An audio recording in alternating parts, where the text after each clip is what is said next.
Hi, welcome to the Java programming tutorial. What we're looking at is graphical user interfaces. Now, what we're going to look at now is adding a component. We know how to add a component to the content pane of a frame. And what I'm going to do is we added a label last time. This time we're going to add, well, not one button but two buttons, but one button first.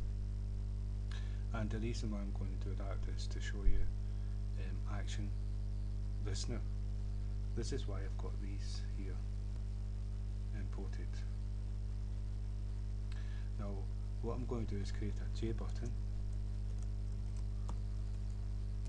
and we'll call it bj1 equals new, because we're creating a new object, and JButton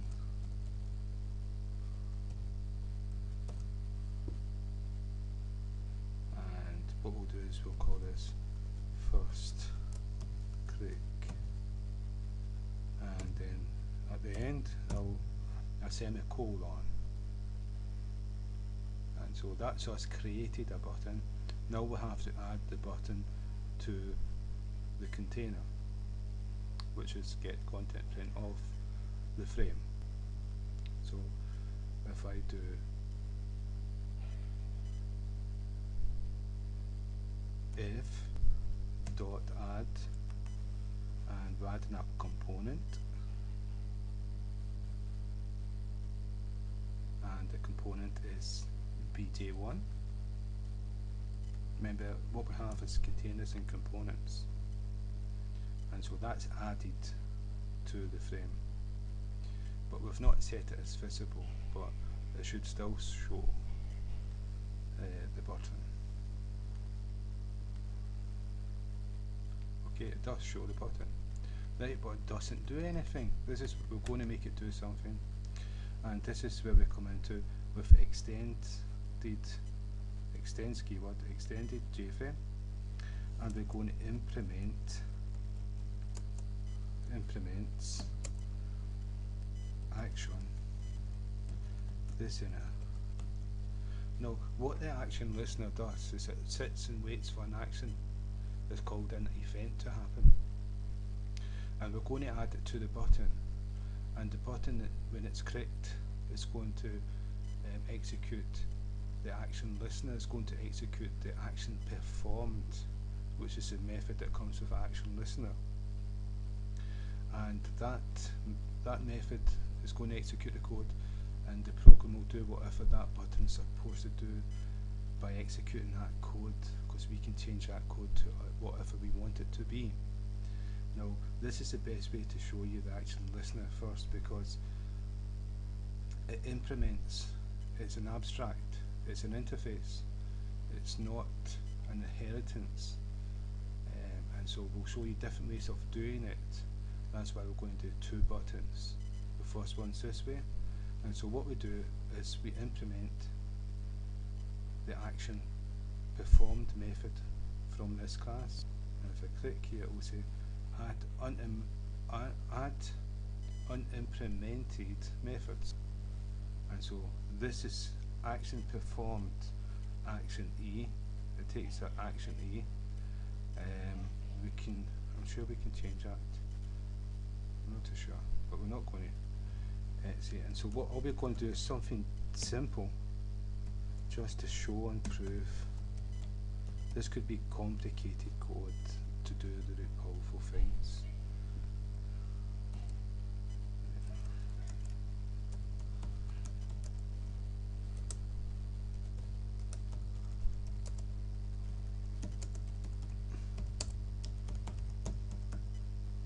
Okay, that's a code we're going to just print something to screen when it's correct. So now we've actually implemented this actionListener, but we've not added it to the button. The button, if we run the program, save and run the Java program, still nothing happens when we click the button. This is because we've not added this actionListener to the button yet, and that's what we're going to do. We're going to say JB1 dot, and this a method. Oh, I got the JB wrong way around. It should be JB1. That should be JB1. Yeah. Okay. So JB1 dot add action listener. Normally we add components. Well, this time I'm going to add an action listener to the button, and it wants to know where this action listener is, and what sometimes you can do this keyword, and what this is saying it's this object, this class, but because it's implemented, it's not accepting it. So what we do is pass in the object itself, because we created an object of it called f, and so we've passed it f, which has action listener, to this action listener which accesses action performed. And now if we run the program,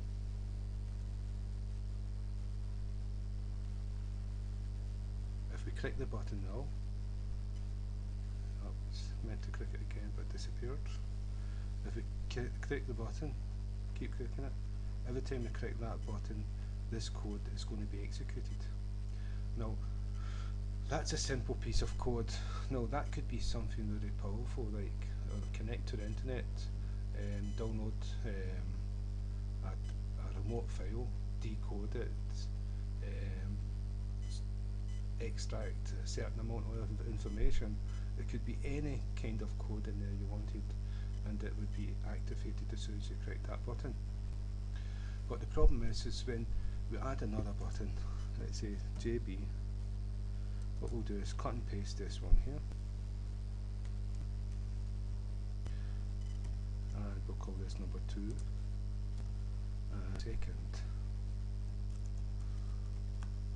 second click, so it's for the second button, and we're going to add the second button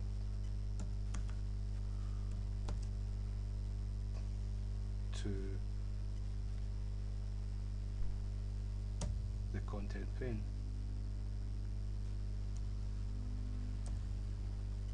And so let's see if it works.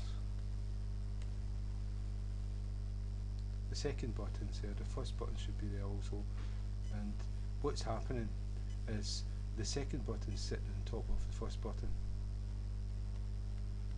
We've not added action listener to it, and it's to do with the default of the frame. So it's because it's like a border layout, both by default put into the center, and one's going on top of the other. And so what I'm going to do is I'm going to, and also we've not set the size for the buttons, but I'm going to change the default layout, and we're going to go into this in more detail later. So if I do f.setLayoutManager, and if I do new flow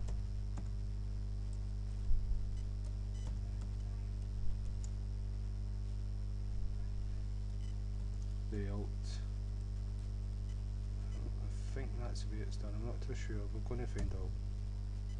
It's not accepted that, and it's because we have to import, so that's good, that's the right way to do it. What we've done is set layout manager, and we've done, instead of the border layout, we've done the flow layout, so it goes one after another, keeps going like that. And so if I save, and hopefully that solved the problem. Yeah, you see what we've done now. So there's one after another.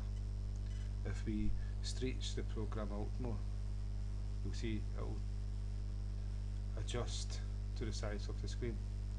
So now we've got two different ones. If I click this one, I've got that text, and if I click this one, I don't have any text. The reason for that, I need to close this.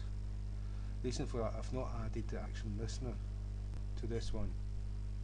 And so I'm going to add the action listener to the second one, and what we're going to see is the exact same code, and we'll change this to 2, and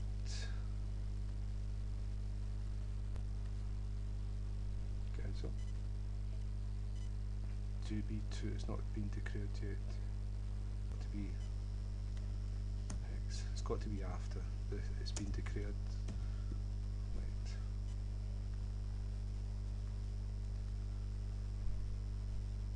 There you go. Now what will happen is click that, the first one, right, and click the second one, and it's the exact same code being executed.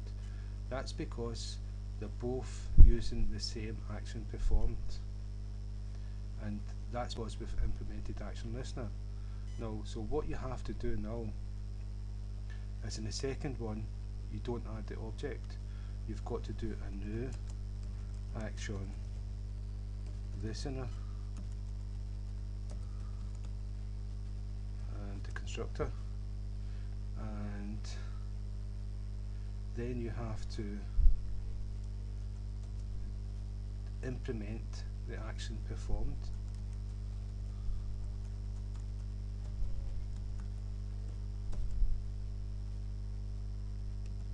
Action event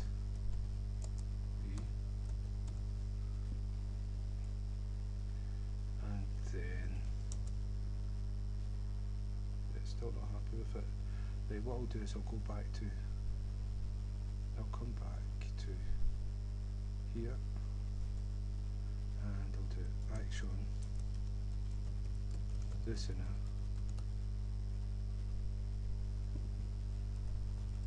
and the new keyword because it's a new one, and if I do that,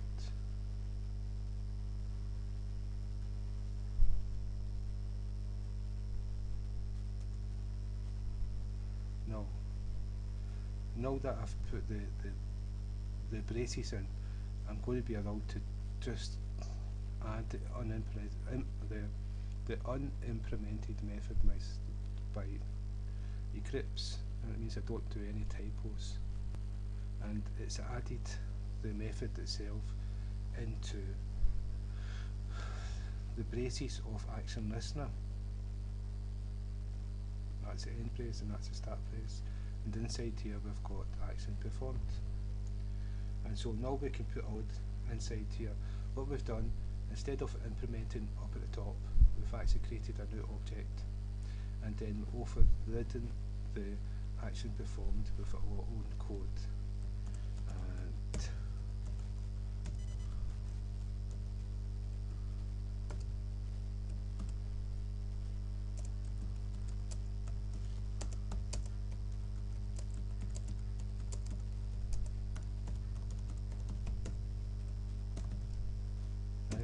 so this is a code that will be executed with the second button, and we're going to go into more detail with it, just a little bit at a time. So now we've got two buttons. The first button is the first button has been clicked. I spelt that wrong as well. Sorry. The second button, see, spelt that wrong. I spelt that wrong. See what I mean? We are all different. And so now we've got two different buttons doing two different things. So this is a key point to remember when writing the code for action performed action listeners. If we're just doing one, then we can implement it at the top, but it's good to know this is an abstract class and it's an interface, so that we know how to use it and that we know that we've got to implement this action performed. But for each individual component we would create a new object for ourselves, and so that's why I'm showing you the two buttons. And so I've spent too long, I think, 888 seconds, so I'm going to stop and thank you for listening, and thank you for your time.